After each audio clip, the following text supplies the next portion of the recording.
Hey, did you miss me? I am now officially back from vacation. Sorry for being dark for a week, but I didn't. I was planning on originally um, pre-recording a Monday podcast, and then just time got away from me. Put off packing until like the last minute and all the usual stuff. So I procrastinated, and I do apologize.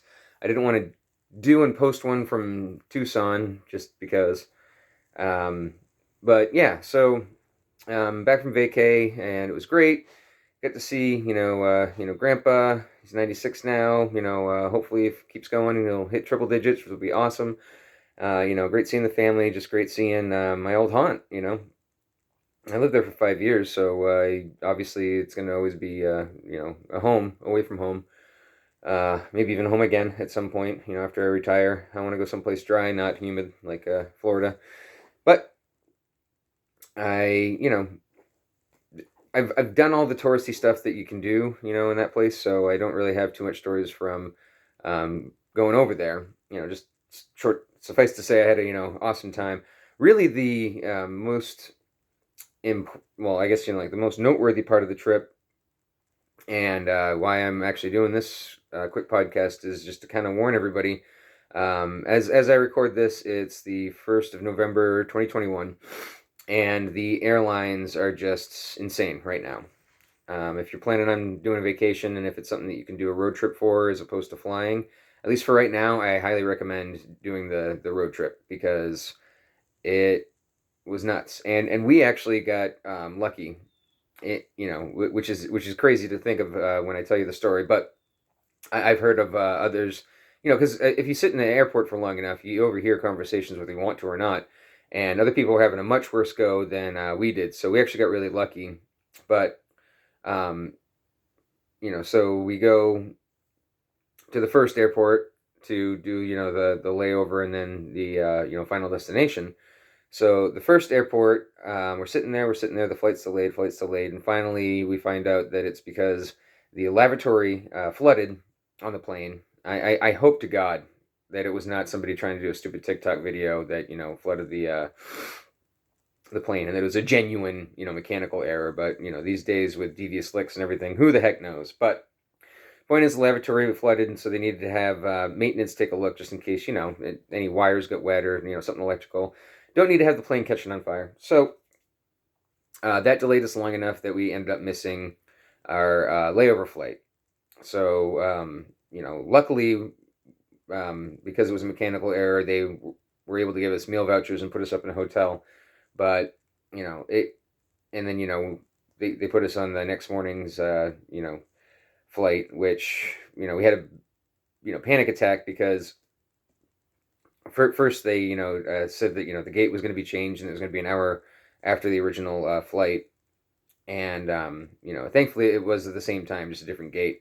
But then when we go to get, checked in, or no, rather when we're going to board the plane, and they're taking a look at the tickets, ticket makes the screen flash red. And so they go, oh, looks like they filled your seats. So if you can just step to the side. And we're like, are you kidding me? So we were the last ones to board. She has to, do a whole bunch of click, like 10 minutes, on the computer. And, finally she's just like, okay, you're all set to go in. And we go in there and like half the plane's empty. It was the silliest thing. Not I'm exaggerating, but I mean, like there's enough empty seats, especially in, first class, that they easily could have, put us in the plane without having to, go through 15 minutes of ridiculousness. But anyway, so we get there, trip's good. Halfway through the trip, we get the notification that they canceled our flight. So after being on the phone for 2 hours with Orbitz, only to have them say, we can't really do anything. So we're like, well, then why did we book through you? From now on, we're not going to, because you guys are useless when things actually go wrong. So we call the actual airline, 4 hour wait. So thankfully they have that feature where they can call you back, because I'm sorry, but any modern day system where they know that they're going to severely understaff their customer service center, and that it's going to take hours before you get a call back, and even then, who knows how helpful they'll be. To not have an option for look, we'll keep your place in the queue, just go about the rest of your life, and then we'll give you a call back. It's crazy that some don't still have that. It sucks that that has to be a thing, but still, if you don't have if you have that business model and you don't have that option, then I mean you're gonna lose people. But anyway, so 4 hours later, we get it squared away. But now we have two layovers before we get home, so you know even more chance of not being able to make it. And so sure enough, um, our first flight actually goes relatively swimmingly, and then we're at the layover, the first layover, sorry, and there's a delay because they don't have any flight attendants, and this is what's going on, by the way. Just like there's lack of flight attendants, lack of pilots. There's this whole like vaccine mandate that I might be talking to my butt, but I think that like Southwest was the first to enforce it, and then they lost a whole bunch of people, and then the other airlines are just like, oh shoot, we don't want that to happen to us. So just kidding, just kidding. You're still hired if you don't have the vaccine. It was something like that. Like where for a while they were lying to people and saying, "Oh, it's weather problems. You look outside and it's clear skies." Uh, you know, for miles, you're checking out the weather app and you're just like, there ain't no storms. So that's what it is. So this was kind of crappy. They had two flight attendants that were deadheading, and I'm not sure if you're familiar with that term, but deadheading is when um, your flight attendant you have to get from to this city. So you catch a plane, but you're not actually on the clock. You're literally just flying to this other location. So you're not on the clock. You're not supposed to be working. And these poor flight attendants, just to get the plane off the ground, had to basically be flight attendants on that plane, on that flight, when they weren't originally planning on it. And so just absolute chaos. And because it was delayed, we had to do that run that anybody who's ever flown has had to do at least once in their life, where you get off at Terminal B and your next flight is at Terminal Z, and you have 10 minutes to get there, and so you're just like, oh my god. And then of course anybody that's on that moving walkway is like stopped and blocking there, and it's just like you're supposed to go to the left if you're supposed to go to the side if you're going to be on the walkway and not walking. So we made it by the skin of our teeth, and thankfully got home. But yeah, never again. We're definitely gonna road trip next time that we go. And it's better that way anyway, just because at this point, we've been back and forth enough times that we basically have the road trip down to a science. We can get it done in 3 days. Lulu the Loud is an excellent travel companion. She's more than you could ever hope for a road trip dog. She literally just hangs out in her seat, sleeping, and then when you get off in an exit, she wakes up, takes a look, sees if we're there yet. Usually it's just the gas station, so she goes out for a brief walk. One of us does a brief walk with her while the other one fills the gas tank. She gets a little water if she needs it. If it's breakfast time, then she has some breakfast. And then yeah, so she either pees or poops or doesn't do either, but she knows that she has 2/3 of a tank of gas to hold it in if she doesn't go. So we've never had an accident in the car, and she's never puked. She's I think every once in a great while, I think that the movement gets to her, and so she starts being like, sounding like she might, and then we just roll down the window. Breath of fresh air usually fixes her right up. You couldn't hope for more, and obviously, whenever she comes with us, people are always happy to see her. So I think that's just what we're going to do from now on. But yeah, just a little PSA. If you plan on flying, I mean, if you already bought the tickets, I'm sorry.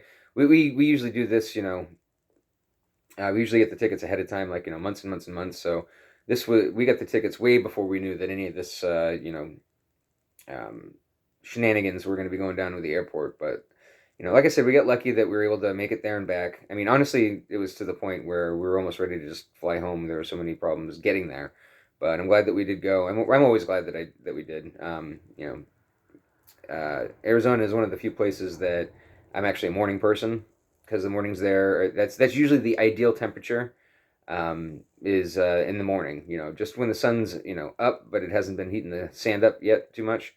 And the sunrises, sunsets are just so beautiful there that it's one of the few places that I don't mind getting up early and just kind of soaking in the scenery until it gets blazingly hot, and then usually the middle of the day you usually spend indoors doing something. So either traveling inside an AC car or inside an AC building during the peak of the days. And then when it gets towards night again, then it gets back to being comfy. So yeah, desert's awesome. I miss it, but I don't miss having my nose dry out. I forgot about that being a thing.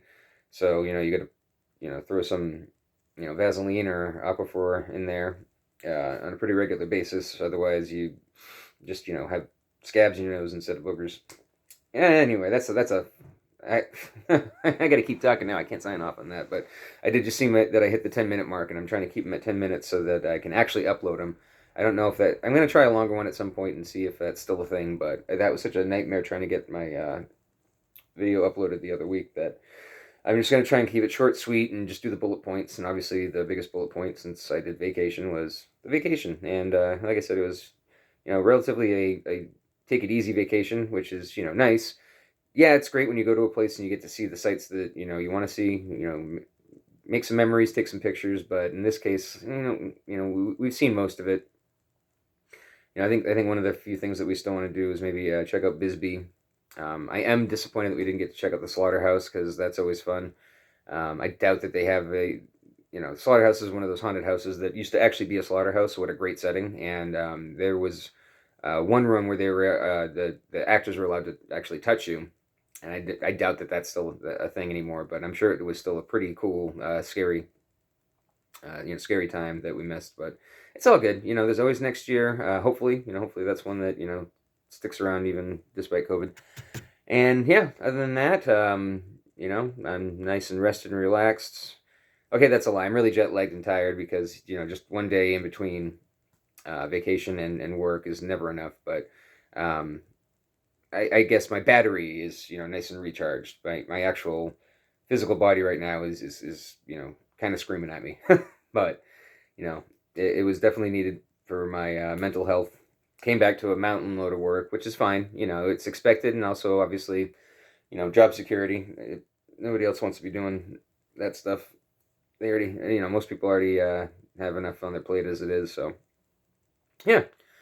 So if you haven't had a chance in a while, either because of COVID or just because of your situation. I just saw some good advice the other day. It's like if you can do it, go on vacation. Yes, you should save your money. Yes, you should do all that. But it's like honestly, in the end, you can't take it with you, and a lot of people are just really getting sucked into this machine of like grind until you can retire with maybe 15 years of your life left. Of course, now your body's a mess, so you can't really do half the fun stuff that you originally thought you would do once you retired. So if you can, take a vacation, even if you have to work a couple extra hours, the weeks up to and then afterwards, treat yourself because you know what, you could get hit by a bus tomorrow and you never get a chance after all. I mean, it's like we all hope that we're gonna live to be as old as grandpa, but that there's no guarantee that that's gonna happen. It could be cancer, could be an accident, and uh, I'm sure that as you're laying there, you definitely would be like, well, that kind of sucks. I definitely have a lot more living that I would have liked to do, and nothing would be worse than dying with a whole bunch of regrets. So please, even if it's just a day, I mean, I don't mean like fake calling out sick because obviously that isn't fair for the rest of the workers that showed up, but a lot of people don't take advantage of just take a 1 day vacation. Like tell them plenty of time ahead. Hey, 3 weeks from now, I'm gonna need a mental health day, so that's happening, and I'm giving you plenty of heads up. You know what I mean? Like I feel like people just burn themselves out. Candle burning at both ends, whatever the heck that means. And it's definitely something that we need. And that the whole point of us having money was supposed to be that we could work less and actually appreciate life, and instead it's the opposite. Back in the day when you would fish and graze for your food and stuff, you actually had a lot more downtime than we do these days, and it's just so silly how we've gone backwards with our comfort. It's actually made it a lot harder to be alive. You have to memorize about 1,000 more things than people back in the day had to memorize, and it's all with the same organ. Like this hasn't actually upgraded in a long time. It takes a long time for evolution to happen. So we're basically working with the same, same Atari video game. I'm making old school references, but it's like, we like to think that our brains are like the computers we use now, but all the technology on your phone right now is actually more than what took the first rocket to the moon. Which is scary, but also it's like maybe that's I guess that's all we need to survive. But it would be cool if we could. I don't know. I don't necessarily want to have a Neuralink, but it would be interesting to see how much more I could think with slightly better hardware. But I got the brain that I got, and it's happy with the week that it had. So yay brain, you're satisfied for now.